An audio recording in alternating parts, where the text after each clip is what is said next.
आप दुनिया के किसी भी इंसान से पूछ लीजिए आपकी पहली जरूरत क्या है, वो कहेगा इज्जत की रोटी। एक समाजवादी लोकतंत्र में सरकारें इसकी गारंटी देती हैं। रोटी का महंगा हो जाना मतलब सीधा असर पेट पर, लेकिन दोहरी मार दोस्तों तब पड़ती है जब रोटी महंगी हो जाती है और इंसान सस्ता। तो सबसे पहले आपको दिखाते हैं देश की माली स्थिति। एक रिपोर्ट कहती है कि नौकरी के लिहाज से यह साल बहुत बुरा बीतने वाला है। ये एक ऐसा भाग्यशाली देश है जिसके पास 65% जनसंख्या, 65% पॉपुलेशन 35 साल से कम उम्र की है।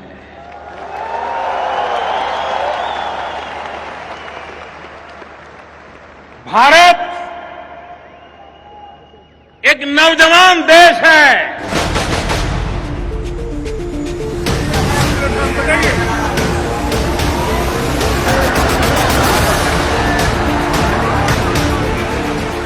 ये जिस जमाने की बात है वो जमाना बहुत पीछे छूट चुका है। कहाँ छूट गया ये मत पूछ लीजिएगा, इसका जवाब सरकार को भी नहीं पता। आप तो ये नजारा देख लीजिए।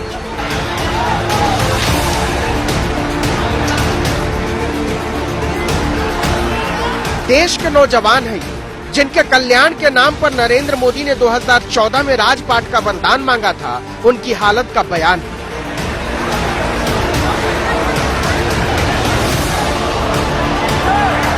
आंकड़े तो बताएंगे ही, लेकिन उसका सार पहले समझ लीजिए। और वो सार ये है कि नौकरी रोजगार गया रसातल में, अर्थव्यवस्था पहुंच गई धरातल में। ये बिहार के बेरोजगार हैं, जिन्हें भारत की वित्त मंत्री निर्मला सीतारमण मिलेनियल में गिनती है, और नीतीश कुमार कहते हैं बिहार में बहार है। देखिए कि सिपाही के 11,800 पद निकले थे। 17 लाख नौजवानों ने आवेदन कर दिया। आवेदकों में MA, MCOM, MBA और MCA भी थे। मात्र 2 दिन में सबकी परीक्षा होने वाली थी। 22 स्पेशल रेलगाड़ियां चलानी पड़ी। लेकिन इससे क्या होता? और एक दिन में 8.5 लाख बेरोजगारों की टोलियां भर्ती के लिए निकली तो रोजगार की बुलेट ट्रेन के परखच्चे उड़े। ट्रेन में जगह नहीं है क्या? ट्रेन में जगह नहीं है। असुविधा बहुत हो रही है आदमी को। ट्रेन है नहीं यहाँ से। लड़कों लोग बहुत सारे लड़कों लोग सब खड़े हैं ट्रेन पर। कहाँ से आए हैं? हम लोग औरंगाबाद जिला से आए हैं। तैयारी देना एग्जाम देने। किस चीज का एग्जाम चल रहा है? बिहार पुलिस का। इससे इतना तो आप समझ गए होंगे कि देश में रोजगार की दशा बहुत भयानक है। और अब ये बात जुबानी नहीं रह गई है। भारत के सबसे बड़े बैंक स्टेट बैंक के रिसर्च विंग इको रैप की रिपोर्ट है ये। और ये रिपोर्ट कहती क्या है ये भी देख लीजिए। 2018-19 के मुकाबले 2019-20 में 16 लाख नौकरियां कम होने का अनुमान है। सरकारी नौकरियां भी 39,000 कम होने का अनुमान है। अनुबंध यानी कॉन्ट्रैक्ट वाले रोजगार पर सबसे ज्यादा गाज गिरेगी। बेरोजगारी के स्तर को ऐसे और विस्तार से समझिए।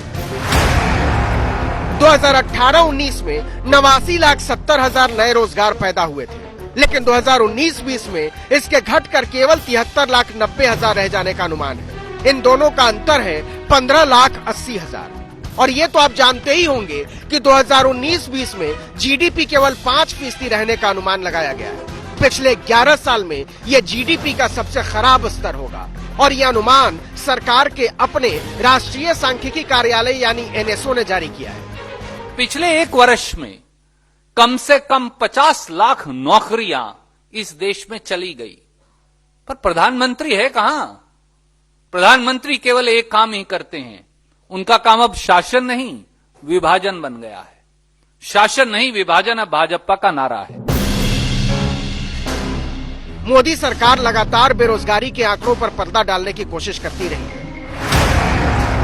आपको याद होगा इसी साल जनवरी में राष्ट्रीय सांख्यिकी आयोग के 2 सदस्यों PC मोहनन और GV मीनाक्षी ने इस्तीफा दे दिया था। दोनों ने आरोप लगाया था कि सरकार जानबूझकर बेरोजगारी की रिपोर्ट जारी नहीं कर रही है। कुछ ही दिन बाद NSO की रोजगार से जुड़ी एक रिपोर्ट लीक हो जाती है। उसमें बताया गया था कि 2017-18 में बेरोजगारी दर 45 साल में सबसे ज्यादा रही। 2016 की नोटबंदी के बाद रोजगार से जुड़ा यह पहला सर्वे था जिसे सरकार दबाए रही। बेरोजगारी है, महंगाई इतनी नहीं है, लोगों का परचेजिंग पावर कम है, लोग खर्चा नहीं कर पा रहे हैं, इंक्रीमेंट नहीं हो रहा लोगों का, तो परचेजिंग पावर कम होने से क्या हो रहा है, महंगाई लग रही है इन लोगों को। अगर आप सोच रहे हैं कि बेरोजगारी का मुद्दा केवल रोटी से जुड़ा हुआ है, तो आप गलत समझ रहे हैं। बेरोजगारी के मुद्दे से सरकार की बेरुखी नौजवानों की जिंदगी निकल रही है, वो भी रोज हर घंटे। एनसीआरबी के ताजा आंकड़े आपको डरा देंगे। 2018 में 12,936 नौजवानों ने बेरोजगारी के कारण अपनी जान दे दी। मतलब रोजाना औसतन 35 लोगों ने बेरोजगारी के चलते जान दी। इसी दौरान खेती किसानी से जुड़े हुए 10,349 लोगों ने अपनी जान दी।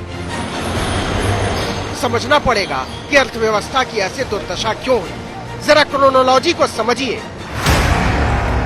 देश की आर्थिक हालत डामाडोल क्यों हुई? क्योंकि लोगों के पास खरीदारी की क्षमता कम हो गई। लोगों के पास खरीदारी की क्षमता कम क्यों हुई? क्योंकि नौजवानों के पास नौकरी या रोजगार ही नहीं है। नौजवानों के पास रोजगार क्यों नहीं है? क्योंकि सरकार ने कंपनियों और उद्योगों की कमर तोड़ दी है।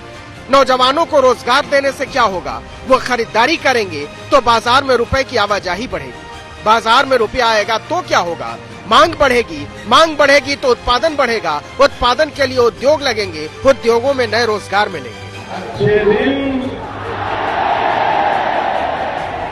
सच ये है कि देश की अर्थव्यवस्था और बेरोजगारों के लिए ये अच्छे छोड़िए, बुरे भी छोड़िए, भयानक दिन है।